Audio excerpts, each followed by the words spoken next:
புயல் நாட்டுல வந்து மாசா குடிப்பேன்னு இருக்கா, புயல் நாட்டுல வந்து பூரி சாப்பிடுவான்னு இருக்கா. ஆனா சளி பிடிச்சா என்ன சாப்பிடுவான்னு சொல்லவே இல்லையே. எவ்வளவு வாயாடிட்டு இருக்க.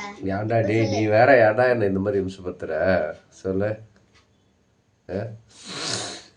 ஒன்றும் இல்லைங்க, போன வாரம் 2 நாள் வந்து மழையில் நனைஞ்சிட்டு வெள்ளிக்கிழமை வந்து ஜீர்ணாகலன்னு சொல்லிட்டு ஒரு 6 லிட்டர் ஸ்ப்ரைட்டை வாங்கி ஃபுல்லாக குடிச்சிட்டேன்.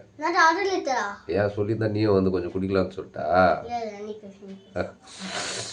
6 லிட்டர் ஸ்ப்ரைட்டு ஜீர்ணாகலன்னு சொல்லிட்டு குடிச்ச பாருங்க. மறுநாள் சனிக்கிழமை எந்திரிக்கும் போது தெரிஞ்சிச்சு, தொண்டை கட்டிடுச்சு, மூக்கெலாம் வந்து ஒரு மாதிரி குணகுணந்து, உடம்புலாம் அப்படியே கனகனந்து.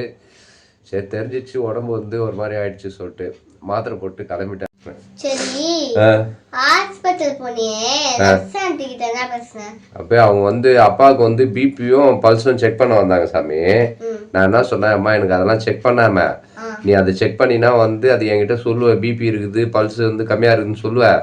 அதை வேற என் தலையில போட்டுக்கிட்டு எனக்கு விருப்பம் இல்லை, ஒரே ஒரு ஊசி மட்டும் போட்டு விடுமா, நான் ஊசி போட்டு வீட்டுக்கு போயிடுறேம்மா. நம்மப்பா வேற எதுவும் சொல்லப்பா. ஓ, அதனாலதான் உனக்கு 2 ஊசி போட்டிருக்காங்க. உன் தலையருக்கு உன் இடுப்புல ஒன்று குடிச்சிருக்காங்க, உன் கையில ஒன்று குடிச்சிருக்காங்க. உன் வாயை மட்டும் குத்தாம விட்டாங்களே. எவ்வளவு பேச்சு பேசுறாங்க இவங்க.